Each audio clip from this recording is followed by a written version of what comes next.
more structure next time. And Brandon's just told us she's extremely punctual. Punctual, ready to go.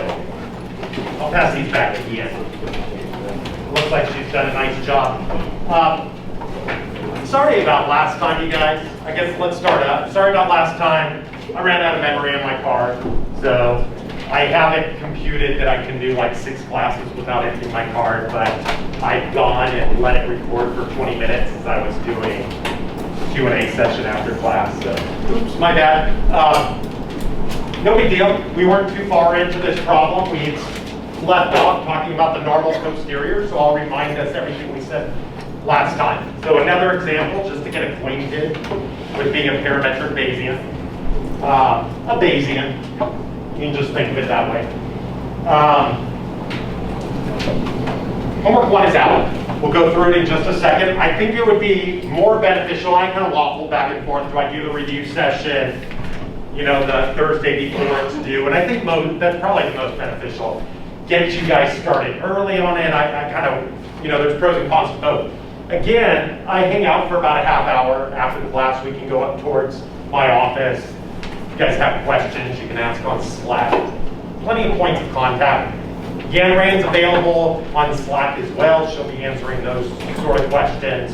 You guys can answer questions for each other. Again, the one thing I don't like is this solution correct on Slack? It's really tacky. So, you know, don't do that. So, but I can understand you want to know if something's correct.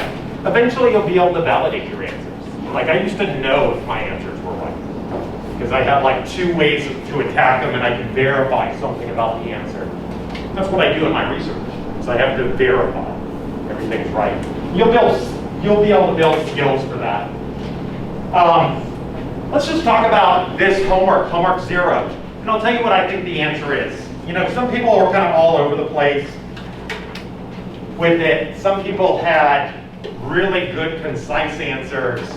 I would say probably most of the answers aren't extremely thorough.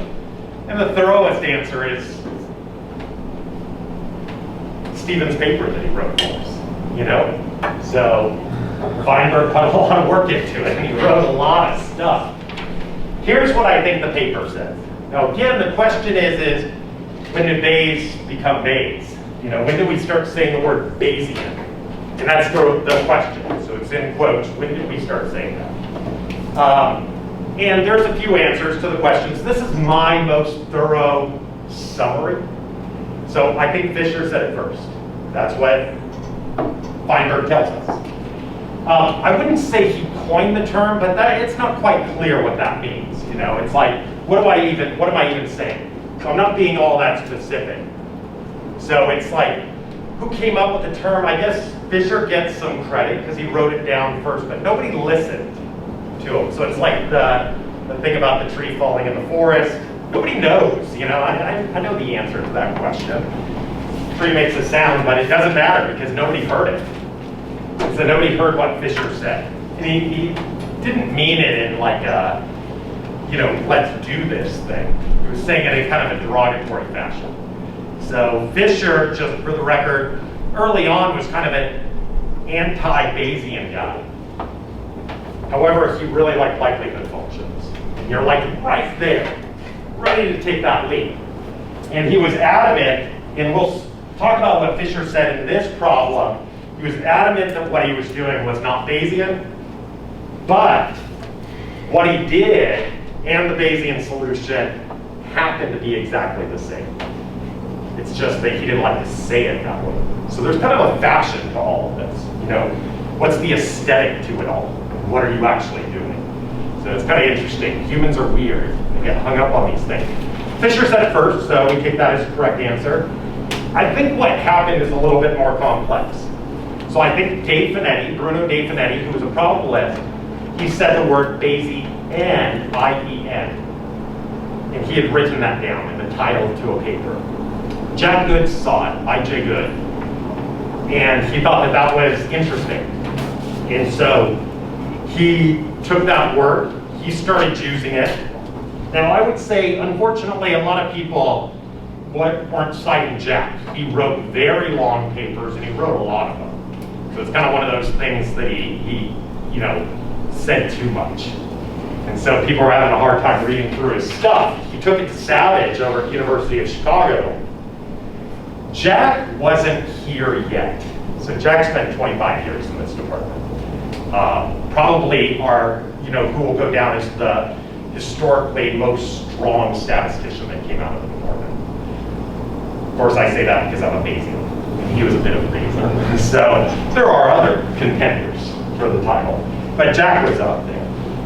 Jack was the highest paid person at the university when he came in. He came in as a university distinguished professor. He had his own dedicated secretary. He got paid more than the football coach. Wow. So now they weren't making the millions that they're making now, but he was the highest paid, more than the president. And that's an interesting tidbit. They really wanted this guy in here, and they paid for it. Jack took the word Bayesian to Savage, and they discussed. And Savage took a moment of convincing to be Bayesian. At first, Savage was like, I'm not quite sure about this thing. And then later on, he's like, obviously, if you understand this is what you should do. So Savage was a convert, and Savage was incredibly popular. And he wrote in a manner that everybody cited him.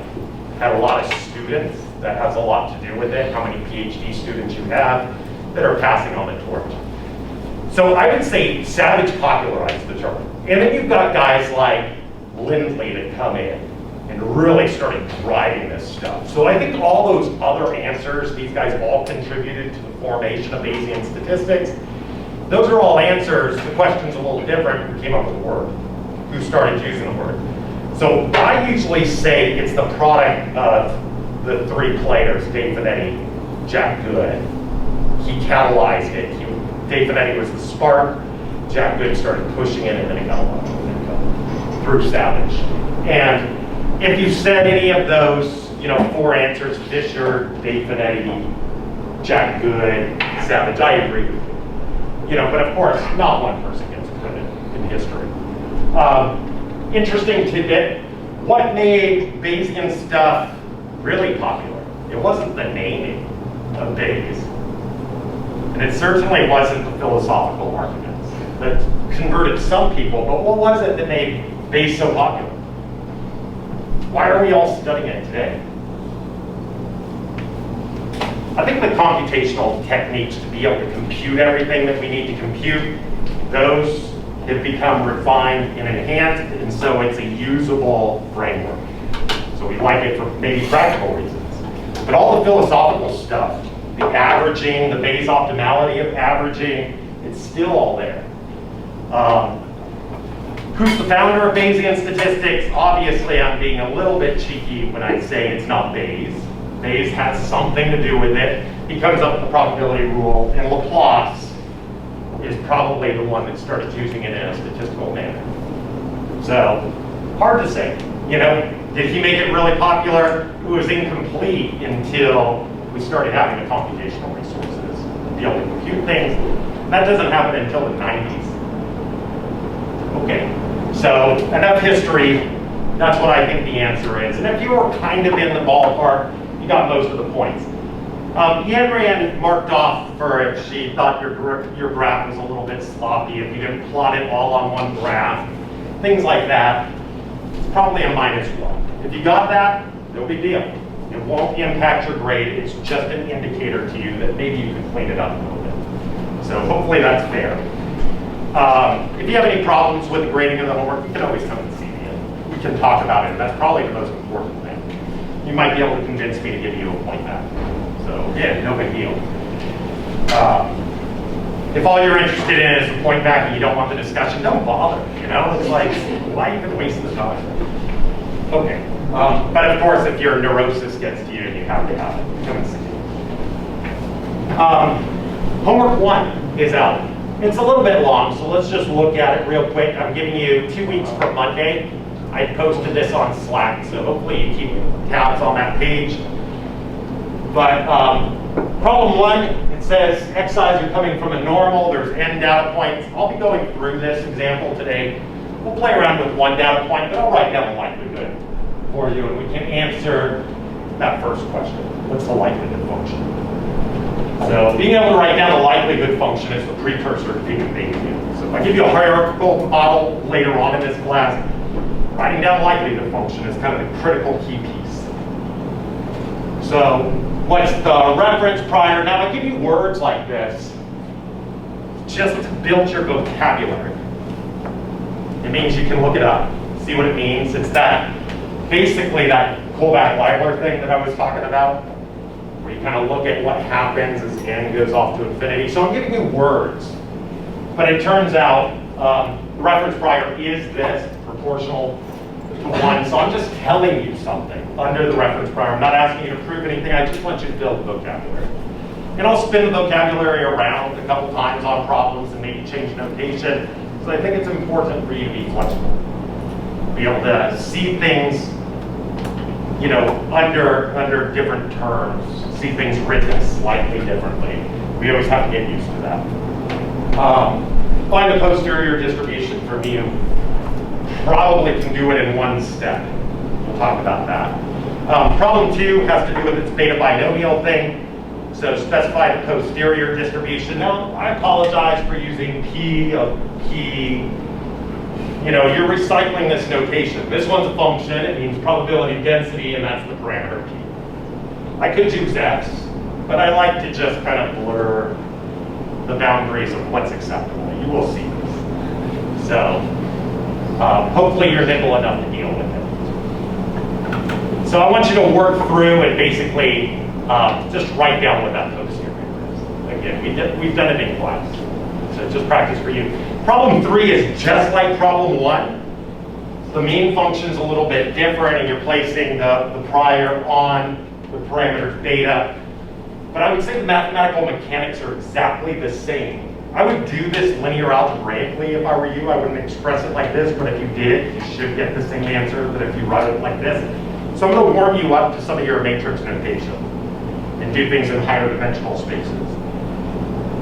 Work through that, and if you get to a point where you're like, this problem is just like the other problem, it's just the notation's a little bit different and the interpretation of the parameters is slightly different, but it's basically the same problem, you'll be in good shape when you start to recognize they're the same problems, except high dimension.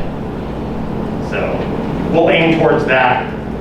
We'll do a little bit of comparison to non-Bayesian methods. So most people know the NLE for our regression parameters is X transpose X inverse, X transpose Y. If you ever forget it in this class on a test, somebody's been kind enough to write that. Poor student. So.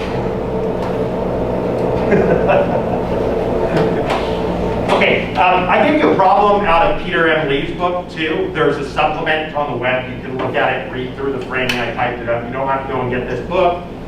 And he makes this statement about the prosecutor's fallacy. I'll have you read through the statement. It turns out that the answer is not a half, as he claims. It's just really close to a half. And he makes this statement in his book. And I didn't understand that statement was true. I had to do a little bit of math. Problem's a little bit hard because it's a word problem. And so you have to interpret things as sentences. So there's a key sentence in there. And I'll tell you what the key sentence is. It says there's no innocent explanation of something being true. What they're saying is that some probability is 1 in there. So you'll have to re-encode that. But if I wrote down all the conditional probabilities and what you knew, you'd be able to work through this. If you'd taken Stat 101, you'd probably work through problems like this. It is that simple, but you'll have to do a little bit of interpretation. So read through that and think about it a little bit. Problem 5 are just some transformation of variable problems. So if you had taken a probability class, which you should have taken, this is an easy problem. I just have it set up and I state probability distributions as priors. So I end up saying,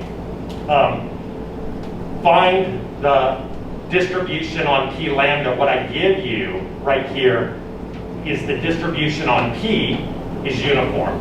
So that's a uniform distribution. So if I say P is a uniform distribution and I transform that distribution, I can find that distribution right here. So if I placed a prior on P that was uniform, and we played around with that in our simulation for the beta binomial problem, what is the prior on the log odds? It won't be flat. It's not uniform, it's something different. And the key insight to this is if you're putting a flat prior, which feels appealing on something, but you transform it, it won't be uniform anymore. Now, if I could have one thing in the mathematical universe, it would be that if I transformed uniform stuff, it stayed uniform. I would love that, but there would be a fundamental meltdown of the universe. You know, it would open up a multiverse that wouldn't be explainable by mathematics. So you can't have it. And Bayesians aren't the only ones that when we transform things, weird things happen. We're just upfront about it, I would say. We tell you specifically to think about it. So I asked you to do the problem the other way around. If I put a uniform prior on the log of odds, now this one is bounded between 0 and infinity. That's why I write proportional. Then what's the implied prior on P? And you do the backwards transformation. So it's just transforming random variables. It's that thing where you plug in the inverse function. This is an invertible function. It's 1-to-1. You can invert it. The logit function is the inverse to the log odds. And then you compute the Jacobian over that thing. In this case, it would be the derivative, you know, with respect to P or lambda, depending on which direction you're going. I just want you to get a hang of that. So if you're rusty on transformation of variables, we can discuss it in the review session. But hone your skills on that. And this is the long doozy. So this is the simulation study. Just have to read through it. Really what I want you to do over an interval of P's, so you'll take your interval between 0 and 1, and you'll compare two different types of intervals, a Bayesian interval, and then maybe the wall type confidence interval. So this is the normal approximation to the confidence interval that a lot of people use. Study in Stat 101. There are better frequentist intervals out there. And in fact, the Bayesian interval is a very good frequentist interval. What I mean is that the interval maybe should cover the truth. So if I ended up from P, I generated some X's, I compute the likelihood function, I multiply by a prior, I can come up with a 95% interval. That's an interval that contains 95% of the mass of the posterior, and I can see if that interval covered the true P that generated it. Some people like to think about intervals that way. This one's supposed to cover 95% of the time. It does not. And possibly these Bayesian ones cover a little bit better, closer to 95%. And you'll be exploring that. So you'll be simulating lots of data, computing intervals, and seeing if they cover. You'll have two different paradigms for doing it. The graph you'll be making, so I'll say this is the coverage rate.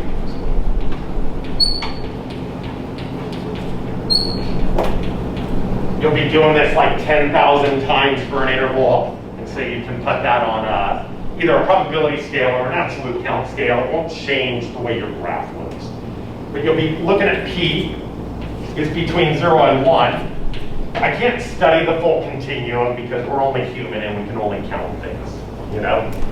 So what we do is we chop this up into a lot of little pieces.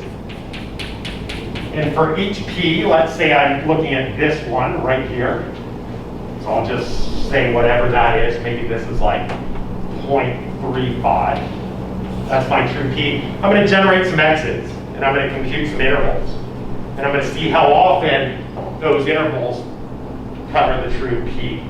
And I'm going to plot its frequency of coverage over here. So maybe this is close to 95%.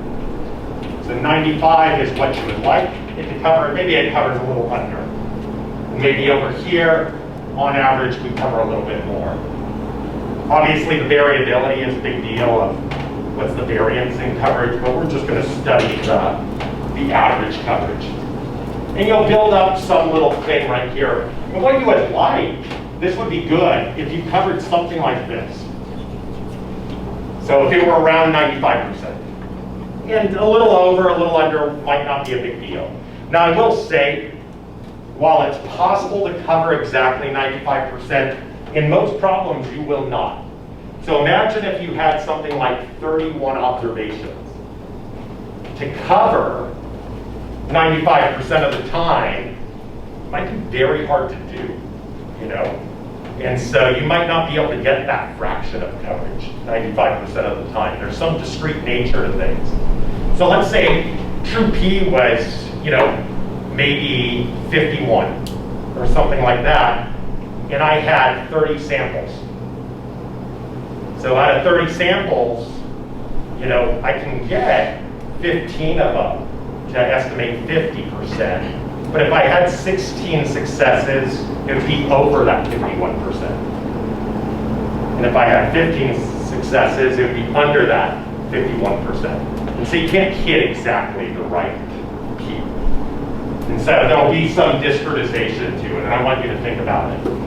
The Bayesian method tends to cover something like this, and the walled confidence interval tends to cover something like this.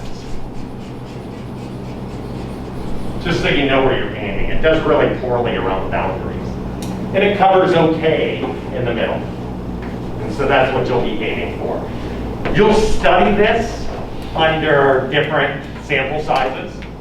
So as the n goes up, the frequentist interval tends to get better. Same with the Bayesian one. So, but the Bayesian one tends to do okay around the endpoints, and that's because of this beta half-count problem, penalizing.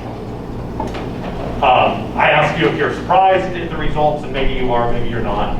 So it's not a real question, but I want you to think about it. What should we use for the prior? I tell you, I think, oh, did I not say? You say that Like a uniform.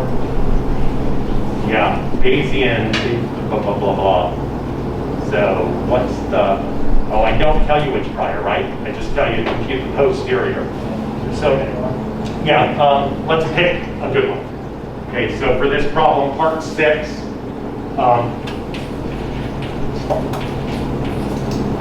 use beta half-count.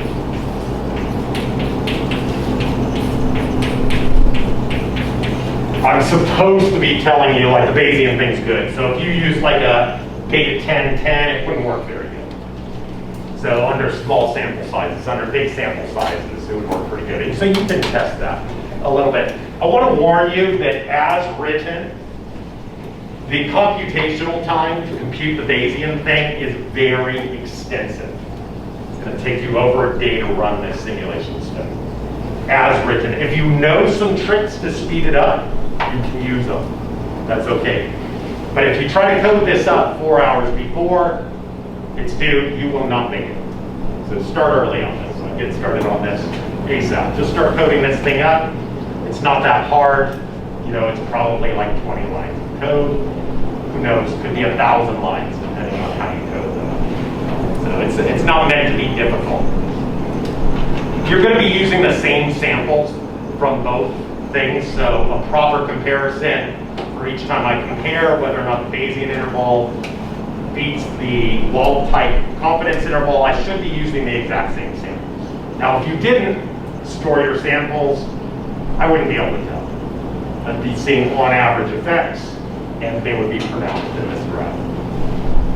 Any questions about all that? Cool. Let's get started then on some lecture.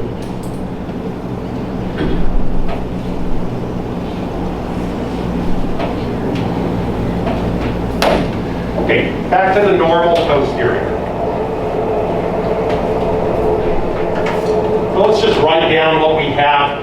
I'm going to say xi comes from a normal distribution with mean mu and variance sigma squared. I goes from 1 to n. Everything's IID because I didn't tell you. So, but these are IID, and if you like it, I can write IID. So basically, I'm just sampling from some distribution. It looks like this. It's centered at mu, and it has a spread that is controlled by this parameter sigma, or sigma squared, depending on how you think about it. This is our distribution right here. I'll call it F. of x given mu in sigma squared, and that function is this curve. And that thing looks like this. 1 over square root 2 sigma e to the minus 1/2 x minus mu squared over sigma squared. And of course, if you like seeing sigma squared show up, you can put that under the square root and square it out. And sometimes you'll see people write it out this way. So that's what that curve looks like. So what we're doing when we're sampling is I'm just reaching under this curve and I'm picking off values, these xi's, and I'm forming a collection of those things, x1, x2, all the way to xn. And I like to call that cap x. So it's just our vector of data. And so I'm just going to be sampling, reaching under this with probability that's proportional to the area under a certain window, and I'm grabbing it with frequency proportional to that probability. That's what sampling is. So I end up getting a whole bunch of samples in here, something like that, and I can draw a histogram of those samples.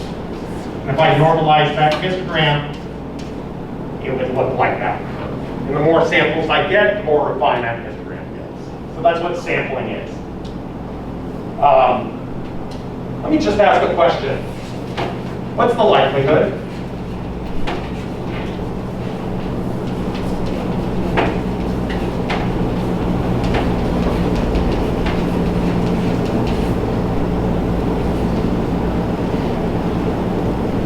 I'll answer it. In the IID case, all I have to do is take these sampling distributions right here, plug in the xi's into it. So it's just like taking this thing right here and plugging the xi's right in there. And then I'm just going to product them up. If I were thinking of this as a function over the xi's, this would be the joint sampling distribution of all of the x's. If I plug in my xi's and I think about it as a function over those parameters, that is now a likelihood function. So on the chalkboard, they look the same, but they're inherently different functions. The reason I don't like to start with this one is this almost looks symmetric in x and mu.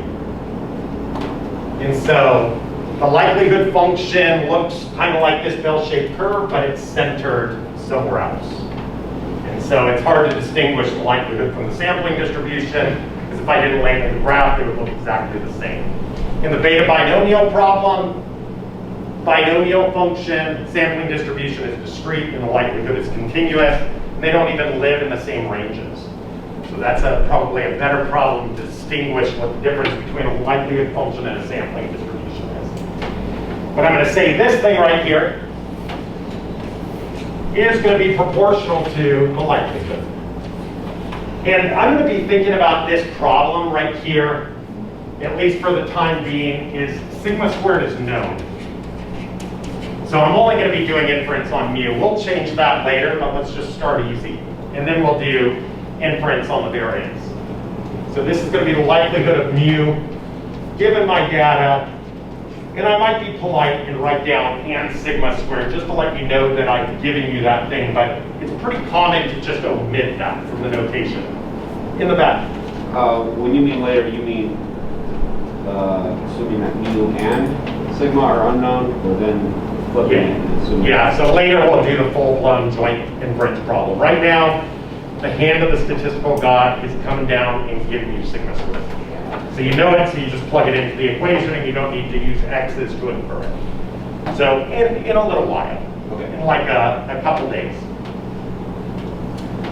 So our progression will be, we'll do inference on mu first, given sigma squared. My next problem is going to be, let's do some inference on the variance, given mu, and then I'll show you how to learn them both. And in that framework, I'll be teaching you what a gauge sampler is too. You'll use those functions. Please. So why is that only proportional to the likelihood and not like actually the whole? Because the likelihood function is proportional to any positive constant. So a likelihood function is just a curve, and it's the shape of the curve that gives you information. So where it's higher means it's more likely, but the actual raw number of the likelihood are not important. So people look at likelihood functions and they'll take ratios of them. So they'll tell you how it's likely relative to another point. So likelihood functions are self-relative. So and that's what likelihoods are. So they're not probability distributions. If you normalized it, it'd be doing something like what Fisher did. And so he said, let's just take that as a probability distribution. Let's normalize it. Bayesian says not fair game, not until you go through Bayes' theorem. We'll talk about that once we get our answer. But likelihoods are always proportional. So that means I could say multiply by 10,000, 10,000.2, it's still the same likelihood function. So again, the likelihood is just that shape of the curve. It's giving you information. We'll be doing this all the time. So this just looks like this. Product I goes from 1 to n, 1 over 2 pi, square root, sigma, e to the minus 1/2 xi minus mu squared over sigma squared. That's the likelihood function. Of course, since I'm writing down proportionality, and I know what those are, they're just numbers to me, I can get rid of them. I can carry them with me, it wouldn't hurt. Just take up more chalk. But it won't change your answer. But it doesn't have anything to do with mu, and that's what we're learning. So we might get rid of it to simplify our life. And so I could write down this thing right here is proportional to e to the minus 1/2 sum xi's minus mu squared over sigma squared. I goes from 1 to n. And that's the likelihood function. You might not love it because there's a sum up here. You might want to simplify it, and you could simplify it. We'll look at strategies for simplifying this thing. I will say one more thing about this. If you've taken inference, you know the sufficient statistic for mu. You know the important part of the data, how it comes in. A little bit of insight is just thinking about this sum, that the data comes in the form of sum of the xi's. You see it show up there in these sums. If you haven't taken inference, you might not know this. But this is true. X bar has all the information about mu.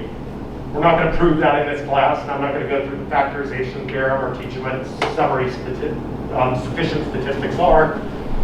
But we'll talk about it anyway for those of you that do know it. If you don't know any of that stuff, feel free to compute it like this. On a computer, it's going to aggravate you to do this because it takes a while to compute that stuff. X bar is sufficient for learning mu. Sum of the xi's divided by n, I goes from 1 to n, it's just the arithmetic mean, is sufficient for mu. So this is a fact. And if you want to know all about that, you'll take a more advanced class in statistics. Inference is a good contender for this. So what it means is I can work with the sampling distribution for X bar to learn what mu is. So instead of looking at these distributions, just these little fxi's, I can, and then targeting over it, I can plug in my full X bar right here. And I know what that distribution is. It's 1 over square root 2 pi. There's a sigma over root n here that pops up. E to the minus 1/2 X bar minus mu squared over sigma squared over n. That's the sampling distribution for X bar. It's centered at the same place at mu, and it has variance that's sigma squared over n. So this is a normal distribution with mean mu and variance sigma squared over n. So the xi's have variability sigma squared, but X bar itself has less variability. It doesn't wiggle as much. That's why we like to average. So it drives down our uncertainty about things. So it drives down the variance. if I ended up thinking about things this way, my likelihood function is just that. I don't need that. It doesn't have the mu's in there. This thing right here, if I think about it as a likelihood function, I'm plugging in x bar. I'm thinking of it as a function of mu. It turns out that thing is proportional to this. So this shape and this shape are exactly the same. So if I plotted them right on top of each other on the same graph, this one would be higher than that one. But if I normalized them, they would lay right over each other. And so I kind of like this. This likelihood's easier to work with because I just plug in x bar and I can compute it. So on a computer, you might want to do this. Just work with that form. It makes doing Bayes much easier too. So because I don't have all this sum.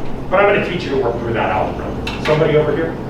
Professor, is x bar constant? Yeah. So as a likelihood function. So when I'm thinking of this as the likelihood, then I'm plugging in the data and I'm thinking it as a function over the parameters.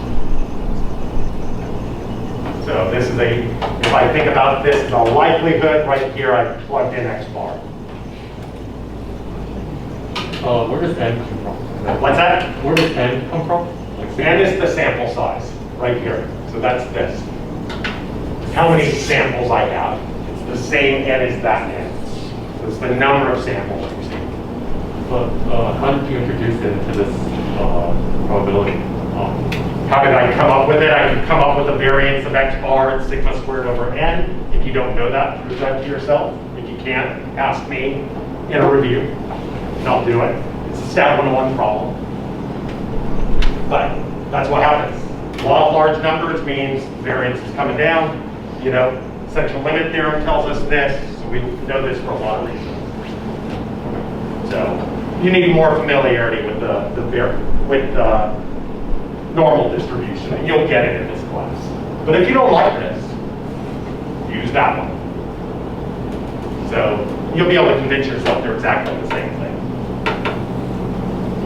Yes, but shouldn't you say in your equation path of x bar given mu, shouldn't be a sigma squared over n that if that's the variance? What's that? So like in the notation with that of x bar. I could write it down that way, if that's the notation that you're using. I usually just tell you what the parameters are. But if you wrote it down like this, I know your convention is slightly different than mine, and you always use that as the variance input. I usually just use it to describe what parameters it's conditioned on. So just arbitrary conventions. So should I do it? To please you, yeah. Will I do it? I'm not going to change the way I go about business. I'm going to leave it like that. But if you wrote it the other way and said this is my convention, then fine. If you were using a computer and you had a function and it had an argument, you better get it right, you know? But my notation is a little bit sloppier. It's just supposed to imply ideas that it's conditional on these two parameters. Usually we think we know n. It's not always true. But, okay, enough just talking about arbitrary conventions. Here's our likelihood. To be a Bayesian, we're going to need a prior. But I want to just make this problem just a little bit simple and let you work through the problem with n being any arbitrary number. And let's just let, for my example, n be 1. So example, n is 1. I get an x from my normal distribution with mean mu and variance sigma squared. So I get just this one observation. I'll call it x obs. So one observation.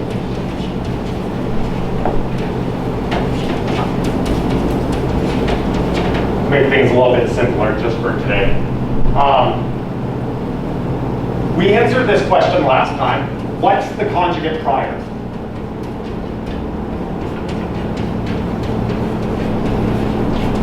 And if somebody could just shout it out, that's great. Normal. So it's normal. And it's going to have some arguments in it, hyperparameters.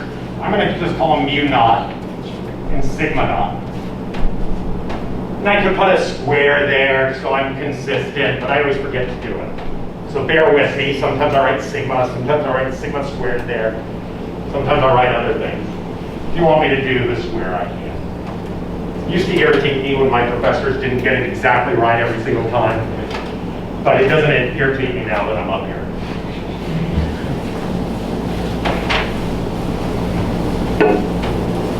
Okay, so it's normal.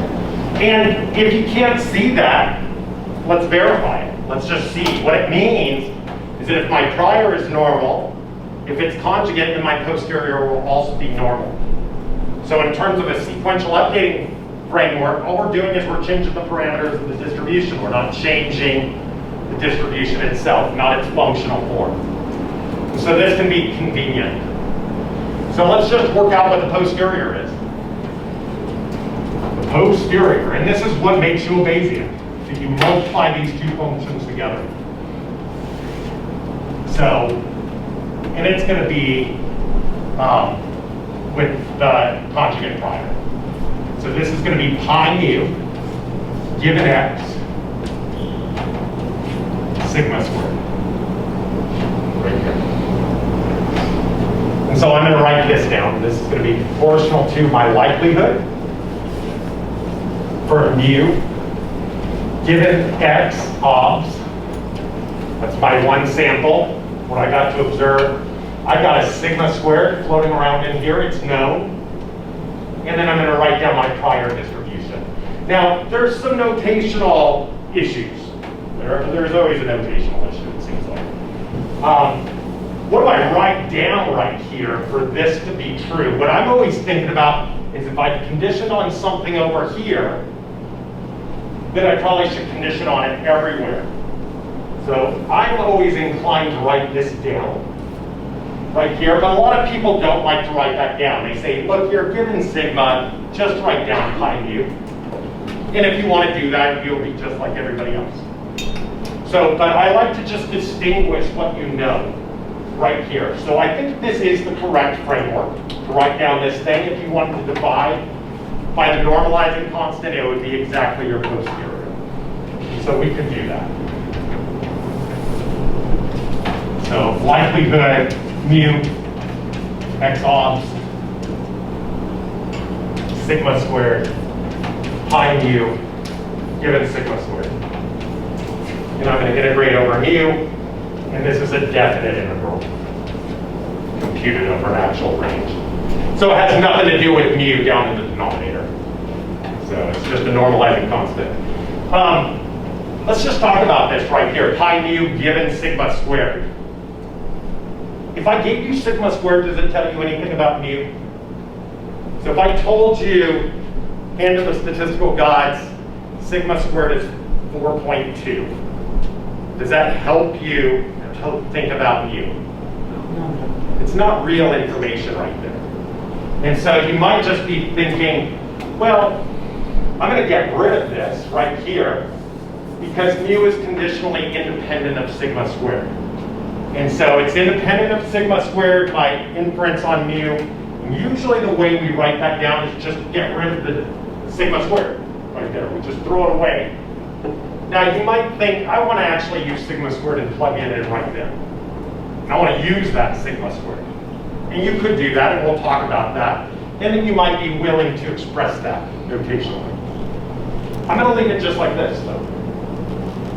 So, but I do like to think about what I know in the problem, and sometimes I'll use that just as a reminder. Okay, so let's just do this real quick. This thing right here is going to be proportional to the likelihood times the prior. So I multiply those two things together. It's a superposition between those two pieces of information. So let's just work it out. This is going to look like proportional to, I'm going to get rid of my normalizing constant. e to the minus 1/2 x obs minus mu squared over sigma squared times e to the minus 1/2 mu. That's my random variable. It's centered at mu naught squared, and I plugged in this number right here, sigma naught. We're going to talk about the impacts of those numbers, our hyperparameters, after we compute the solution.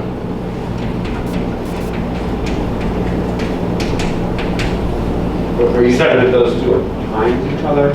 Say what? Are you saying that those two are multiplied times each Yeah, other? that's what I'm saying right there. So this is this multiplied by that. So this will be my notation. I usually circle my x's just to let you know it's not the data point x. But yeah, these two things are multiplied together. And so maybe a nicer way to write this would be to just combine the exponents. We can do that. So this is e to the minus 1/2 x obs minus mu squared over sigma squared. And then I'm going to add together these exponents. Mu minus mu naught squared over sigma naught squared. And voila. Somebody help me out. How do I know this is a Gaussian function? Remember what distribution it is? It's a distribution over mu. This is pi mu given x and sigma squared. So this is my random variable, mu. X is given, and these things are given to you, the hyperparameters. How do I recognize that as a normal? How can I convince myself that this is Gaussian? Quadratic on the top? Yeah, it's e to the something squared, mu squared. So this is e to the minus a quadratic function in mu. Here's a fact, that's always a Gaussian. E to the minus quadratic functions is a function of your random variable. That's always a Gaussian. It's nothing different. It will always be a Gaussian. So that's what Gaussians look like. And what our job is to recognize what the mean of this distribution is, where it's centered, and what is the actual sigma in this. And there's a couple ways to go about business in doing it. Next time we come back, I'll show you exactly the details on all of this. But it's going to have to do with all of these parameters right here. We'll have to work through it. There's a long way to work through it, and there's a fast way. I'll show you the fast way, and I'll talk about the long way. That's when we'll come back next time, and then we'll be jumping right into doing inference on the variance parameters. So you can start asking yourself, what's the conjugate prior? How do you work through it? Okay, thanks you guys.